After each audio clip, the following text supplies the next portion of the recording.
The Searchlight, a short story by Virginia Woolf. The mansion of the 18th century Earl had been changed in the 20th century into a club. And it was pleasant, after dining in the great room with the pillars and the chandeliers, under a glare of light, to go out onto the balcony overlooking the park. The trees were in full leaf, and had there been a moon, one could have seen the pink and cream-coloured cockades on the chestnut trees. But it was a moonless night, very warm after a fine summer's day. Mr. and Mrs. Ivimey's party were drinking coffee and smoking on the balcony. As if to relieve them from the need of talking, to entertain them without any effort on their part, rods of light wheeled across the sky. It was peace then. The Air Force was practicing, searching for enemy aircraft in the sky.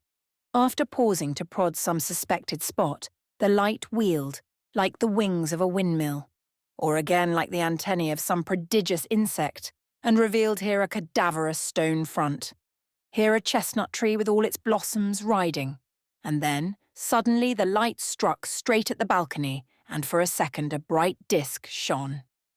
Perhaps it was a mirror in a lady's handbag. "Look!" Mrs. Ivimey exclaimed. The light passed, they were in darkness again. "You'll never guess what that made me see," she added. Naturally, they guessed. "No, no, no," she protested. Nobody could guess. Only she knew. Only she could know, because she was the great-granddaughter of the man himself. He had told her the story. What story? If they liked, she would try to tell it. There was still time before the play. "But where do I begin?" she pondered. In the year 1820, it must have been about then that my great-grandfather was a boy. I'm not young myself. No, but she was very well set up and handsome. And he was a very old man when I was a child, when he told me the story.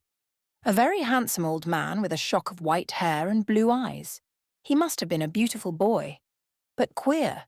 That was only natural, she explained, seeing how they lived. The name was Coma.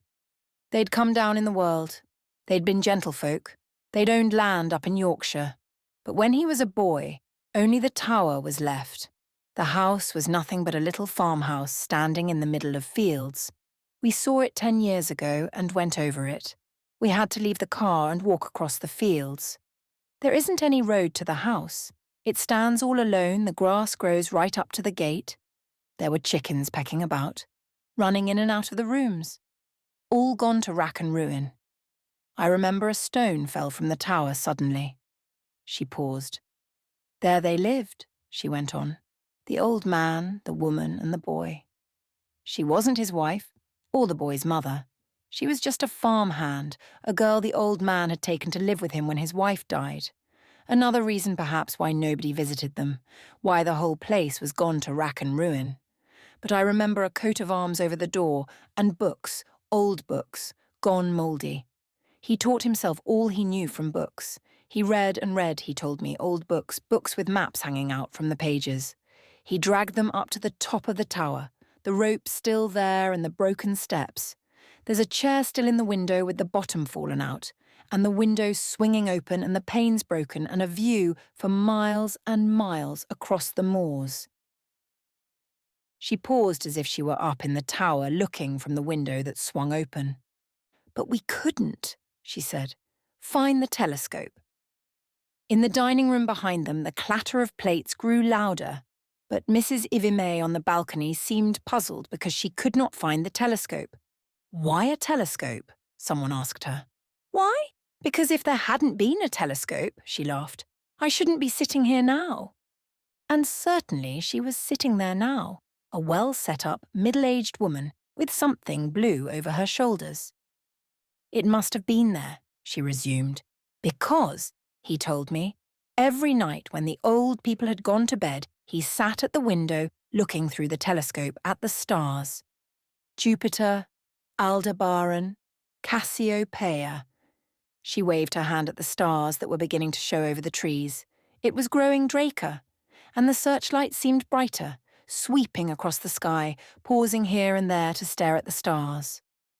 "There they were," she went on, "the stars. And he asked himself, my great-grandfather, that boy, what are they? Why are they? And who am I? As one does, sitting alone with no one to talk to, looking at the stars. She was silent. They all looked at the stars that were coming out in the darkness over the trees. The stars seemed very permanent, very unchanging. The roar of London sank away. 100 years seemed nothing. They felt that the boy was looking at the stars with them. They seemed to be with him, in the tower, looking out over the moors at the stars.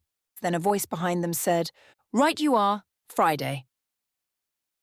They all turned, shifted, felt dropped down onto the balcony again. "Ah, but there was nobody to say that to him," she murmured. The couple rose and walked away. "He was alone," she resumed. "It was a fine summer's day, a June day, one of those perfect summer days when everything seems to stand still in the heat. There were the chickens pecking in the farmyard, the old horse stamping in the stable, the old man dozing over his glass, the woman scouring pails in the scullery. Perhaps a stone fell from the tower. It seemed as if the day would never end, and he had no one to talk to, nothing whatever to do. The whole world stretched before him. The moor rising and falling, the sky meeting the moor, green and blue, for ever and ever." In the half-light, they could see that Mrs. Ivimey was leaning over the balcony, with her chin propped on her hands, as if she were looking out over the moors from the top of a tower. "Nothing but moor and sky, for ever and ever," she murmured. Then she made a movement, as if she swung something into position. "But what did the earth look like through the telescope?" she asked. She made another quick little movement with her fingers, as if she were twirling something. "He focused it," she said. "He focused it upon the earth. He focused it upon a dark mass of wood upon the horizon. He focused it so that he could see each tree separate, and the birds, rising and falling, and a stem of smoke, there, in the midst of the trees. And then, lower, she lowered her eyes. There was a house among the trees, a farmhouse. Every brick showed, and the tubs on either side of the door, with flowers in them, blue-pink hydrangeas, perhaps." She paused. "And then a girl came out of the house, wearing something blue upon her head, and stood there, feeding birds. Pigeons. They came fluttering round her. And then, look, a man. He came round the corner. He seized her in his arms. They kissed. Mrs. Ivimey opened her arms and closed them as if she were kissing someone. It was the first time he had seen a man kiss a woman. In his telescope, miles and miles away across the moors. She thrust something from her, the telescope presumably. She sat upright. So he ran down the stairs. He ran through the fields. He ran down lanes, out upon the high road, through woods. He ran for miles and miles, and just when the stars were showing above the trees, he reached the house, covered with dust, streaming with sweat. She stopped as if she saw him. And then, what did he do then? What did he say? And the girl... They pressed her. A shaft of light fell upon Mrs. Ivimey, as if someone had focused the lens of a telescope upon her. It was the Air Force, looking for enemy aircraft. She had risen. She had something blue on her head. She had raised her hand as if she stood in a doorway, amazed. "Oh, the girl! She was my..."